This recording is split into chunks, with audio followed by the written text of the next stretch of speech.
Bismillah. Assalamualaikum warahmatullahi wabarakatuh. Alhamdulillah. Alhamdulillahi rabbil alamin.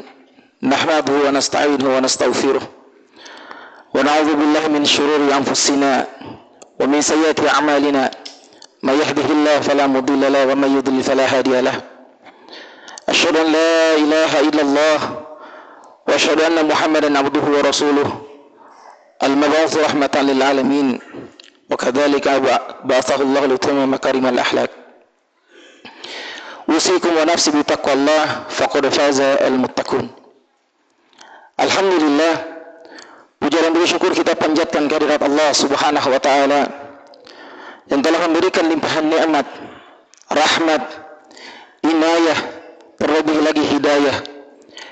Yang dengan hidayah itu kemudian masih menetapkan hati kita di dalam akidah yang benar, yaitu Islam, yang semoga dengan itu menghantarkan kita kepada surganya Allah Subhanahu wa taala. Salam serta salawat semoga selalu tercurahkan untuk baginda kita Nabiullah Muhammad sallallahu alaihi wasallam yang telah berjuang menegakkan agama ini, yang telah memberikan contoh teladan yang luar biasa banyaknya, karena itu adalah bentuk ideal kehidupan manusia di muka bumi ini dalam rangka meraih atau mencapai yang namanya kebahagiaan yang semua manusia menginginkannya. Tentu kebahagiaan yang akan didapatkan setelah seseorang melakukan atau menjalankan kehidupan sebagaimana kehidupan Rasulullah sallallahu alaihi wasallam itu tidak akan hanya didapatkan di dunia, tetapi juga kemudian ia akan dapatkan di akhirat kelak nanti. Maka semoga kita semua termasuk orang-orang yang Allah kumpulkan bersama Rasulullah sallallahu alaihi wasallam di dalam surganya Al-Firdaus. Selanjutnya, jemaah salat Jumat yang semoga senantiasa dirahmati Allah Subhanahu wa taala. Kami berwasiat kepada diri kami pribadi sendiri khususnya dan umumnya kepada para jemaah sekalian. Teruslah selalu ingat bahwa kemudian kematian itu akan mengintai kita semua. Dan ini jelas kata Allah Subhanahu wa taala, kullu nafsin dha'iqatul maut. Bahwa kematian itu akan mendatangi setiap yang bernyawa, tidak peduli dia sehat, walaupun dalam keadaan sakit, tua, muda. Ketika Allah menetapkan ajalnya untuk meninggal pada hari itu, maka tidak akan ada yang bisa menghalanginya. Sampai-sampai Allah memberikan perumpamaan, walau kuntum fi burujin musyayyadah. Walaupun kita berada di suatu bangunan itu yang begitu kokoh, yang di dalamnya terdapat penjaga yang kita tempatkan untuk menghalangi kematian itu, sungguh kemudian itu tidak akan bisa menghindarkan kita dari yang namanya kematian. Maka dari itu pesan Rasulullah sallallahu alaihi wasallam agar kita berbekal dalam menghadapi kematian itu dengan bekal yang paling baik. Fatazawwadu fa inna khairaz zadi taqwa. Bahwa bekal yang paling baik untuk menghadapi kematian dan bertemu dengan Allah Subhanahu wa taala yaitu adalah ketakwaan. Takwa dalam artinya menjalankan seluruh perintah Allah Subhanahu wa taala, berusaha semaksimal mungkin, lalu kemudian berusaha menjauhkan diri kita dari hal-hal yang dibenci oleh Rasulullah sallallahu alaihi wasallam. Ikhwani fi din, nasyhadu yarsyadakumullahu jami'an. Pada kesempatan kali ini izinkan kami menyampaikan tema yang berkaitan dengan hubungan persaudaraan. Di dalam Islam, berbicara tentang persaudaraan itu ada 3 kelompok. Yang pertama adalah ukhuwah wataniyah, hubungan persaudaraan yang disebabkan oleh satu bangsa atau satu negara dan sebagainya. Lalu kemudian yang kedua adalah ada yang namanya ukhuwah Islamiyah. Ukhuwah Islamiyah ini adalah ukhuwah yang mana ukhuwah itu dibangun atas dasar keikhlasan kepada Allah Subhanahu wa taala dan satunya akidah kita. Maka ikhwan fillah sadaqallah, pada kesempatan ini kami ingin menyampaikan tentang yang namanya hubungan ukhuwah Islamiyah. Karena ada begitu banyak hal yang terjadi yang seseorang itu ada banyak di luar sana yang lupa tentang hubungan persaudaraan kita sebab karena akidah kita sesama Islam atau sesama Muslim. Kita sesama Muslim saling menyalahkan dan merasa diri paling benar sehingga orang lain itu bersalah. Yang akhirnya ingin menghilangkan persatuan antara kita, persatuan antara umat beragama. Maka kemudian para ulama telah memberikan tahapan-tahapan dan urutan dalam hal hubungan persaudaraan Islam, dalam hal ukhuwah Islamiyah. Para ulama menyampaikan yang pertama yaitu adalah ada yang namanya ta'aruf. Ta'aruf ini adalah saling mengenal antara saudara kita.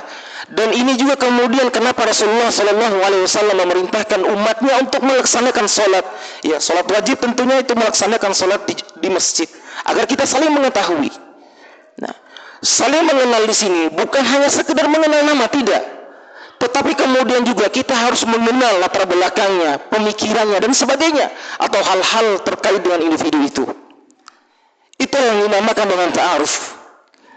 Lalu kemudian yang kedua yaitu adalah tafahum. Terkait dengan tafahum ini, dia lebih tinggi derajatnya daripada ta'aruf.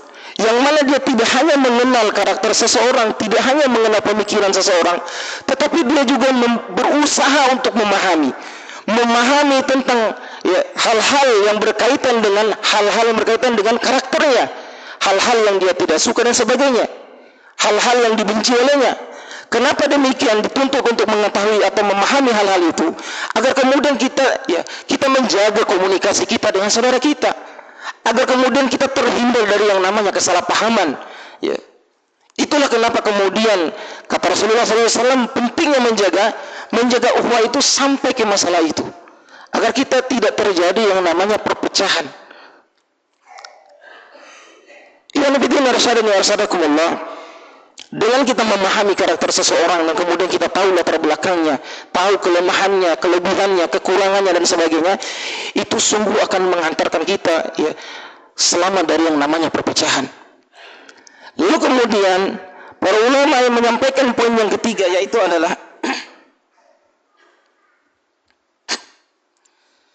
ada yang namanya ta'awun. Ta'awun ini adalah sikap kita sesama saudara kita itu saling menolong, saling bahu-membahu. Ya. Ketika ada musibah yang dihadapkan oleh saudara kita, kita harus membantunya. Dan tentu membantu di sini tidak hanya berkaitan dengan materi saja, tidak. Karena bantuan yang di dalam Islam dibicarakan itu bukan hanya sebatas tentang masalah materi, tidak. Tetapi kemudian ada yang namanya bantuan pemikiran. Bantuan pemikiran yang dimaksudkan adalah ketika saudara kita dihadapkan dengan suatu masalah, kita carikan solusinya. Kita bantu selesaikan solusinya. Tentu dengan partisipasi kita dalam menyelesaikan masalah yang dihadapi oleh saudara kita. Kalau kemudian ternyata dengan materi kita tidak sanggup, lalu kemudian dengan secara pemikiran kita juga tidak sanggup, maka yang terakhir para ulama menyampaikan yang terakhir itulah dengan doa. Bukankah senjata utama muslim itu adalah doa? Kita perlu munajat kepada Allah Subhanahu wa taala, minta kepada Allah Subhanahu wa taala agar kemudian Allah berikan kemudahan bagi sahibul musilah, bagi orang yang mendapatkan masalah itu. Itulah kemudian yang dinamakan ukhuwah Islamiyah. Lalu kemudian tingkatan selanjutnya, setelah ta'awun itu ada yang namanya takaful. Takaful ini ikhwan fillah arsyadani wa arsadakumullah,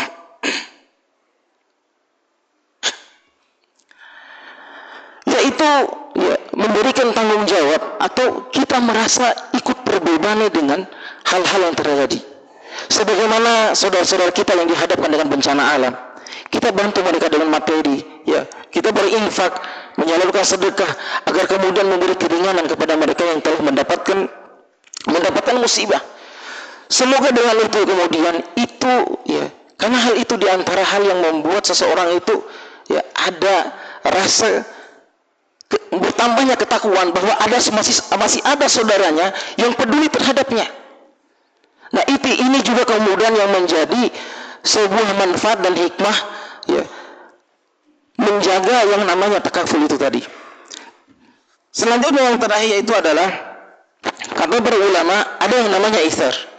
Itsar ini adalah mendahulukan orang lain. Berkaitan dengan ini, ada sebuah kisah di mana terjadi pada saat perang Yarmuk, bahwa kemudian setelah selesai peperangan, Datanglah para sahabat yang bertugas ya memberikan pengobatan dan menyelamatkan yang luka-luka. Sampai akhirnya kemudian ada salah seorang sahabat yang berteriak karena kesakitan. Didatangilah oleh tim medisnya. Lalu kemudian ditanya, apakah dia hendak ingin minum? Kemudian sahabat yang sedang terluka parah ini, dia menyampaikan, ya saya ingin minum, tapi dengan bahasa isyarat. Ketika ia ingin menuangkan air minum, ada saudara sebelahnya lagi atau sahabat yang lain yang berteriak karena kesakitan juga. Sampai kemudian pada sahabat yang ketiga, kejadiannya sama.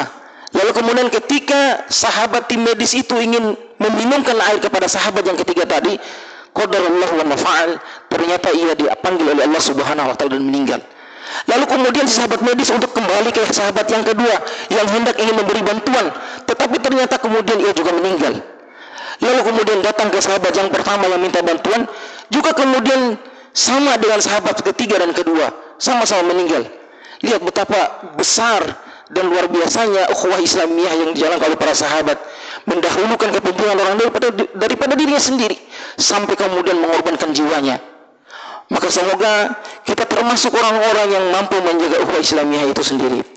Lalu kemudian apa sih manfaat dan kegunaan atau hikmah dari menjaga ukhuwah Islamiyah itu sendiri? Dalam hal ini, sebagaimana yang telah kami sampaikan tadi, yang pertama sekali yaitu adalah memperkuat iman dan ketakwaan kita. Bagaimana tidak? Kalau ternyata kita dihadapkan dengan suatu masalah, lalu kemudian ada saudara seiman kita yang datang membantu, lalu kemudian tentu ini akan membangkitkan giro Islamnya atau giro kepersaudaraannya. Karena di luar sana ada begitu banyak orang-orang Muslim tentunya, khususnya di pelosok-pelosok itu, yang sangat butuh bantuan. Tetapi kemudian malah yang membantunya adalah orang-orang yang bukan Muslim. Sehingga akhirnya apa? Ya beralihlah mereka dari akidah Islam ke akidah yang lain. Na'udzubillah. Selanjutnya yang kedua yaitu adalah menciptakan persatuan dan kesatuan. Bagaimana tidak tercipta kesatuan dan persatuan? Tentu semua yang kita lakukan ketika kita menjaga ukhuwah Islamiyah, saling membantu ketika dalam menghadapi suatu masalah, tentu ini akan mempererat hubungan persaudaraan kita.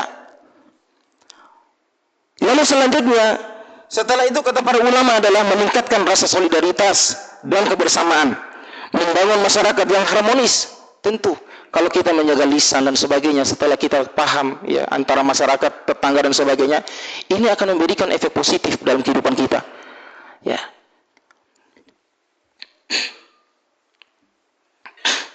Kemudian selanjutnya yaitu adalah memudahkan dalam mencapai tujuan, mewujudkan masyarakat madani mendapatkan syafaat di akhirat kelak.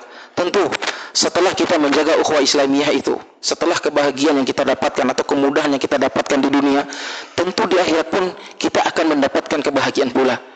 Karena bukankah dalam satu hadis disampaikan akan ada saudara yang menarik saudaranya dari neraka disebabkan oleh kebaikan-kebaikan yang telah ia lakukan. Bukankah kemudian juga ini adalah bagian dari perintah Allah Subhanahu wa taala? Bukankah ini juga bagian daripada contoh yang dicontohkan oleh Rasulullah sallallahu alaihi wasallam berikut para sahabatnya?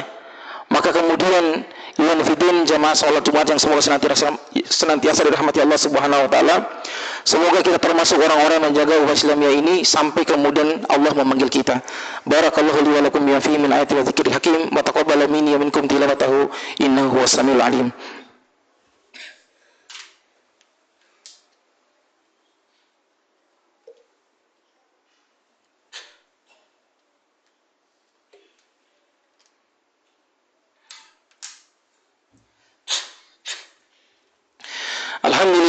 Alhamdulillah rabbil alamin. Wassalatu wassalamu ala mursalin walhamdulillah rabbil alamin. Ikhwan fillah, arsyadun warsadakumullah. Maka dari itu mari kita bermuajat kepada Allah Subhanahu wa taala agar semoga kita termasuk orang-orang yang selalu menjaga syariat ini dengan sebenar-benarnya. Karena ada orang-orang yang salah paham dengan Islam itu sendiri sampai ada istilah yang namanya Islamophobia. Padahal sesungguhnya ketika kita melihat, jangan melihat orangnya, maka kita kembali ke panduan ya atau Al-Quran As-Sunnah itu sendiri. Innallaha wa malaikatahu yusholluna 'alan nabi ya ayyuhalladzina amanu shallu 'alaihi wa sallimu taslima. Allahumma ighfir lil muslimina wal muslimat wal mu'minina wal mu'minat الأحياء منهم والأموات إنك سميع قريب مجيب الدعوات يا قاضي الحاجات. اللهم اجعلنا من الشاكرين والصالحين والمتقين والمهتدين والناجين في الدنيا والآخرة. ربنا اغفر لنا ولوالدينا وارحمهم كما ربونا صغيرا. ربنا ظلمنا أنفسنا وإن لم تغفر لنا وترحمنا لنكونن من الخاسرين. ربنا هب لنا من أزواجنا وذريتنا قرة أعين واجعلنا للمتقين إماما. ربنا آتنا في الدنيا حسنة وفي الآخرة حسنة وقنا عذاب النار. عباد الله إن الله يأمركم بالعدل والإحسان وإيتاء ذي القربى وينهى عن الفحشاء والمنكر والبغي يعظكم لعلكم تذكرون. أقيموا الصلاة.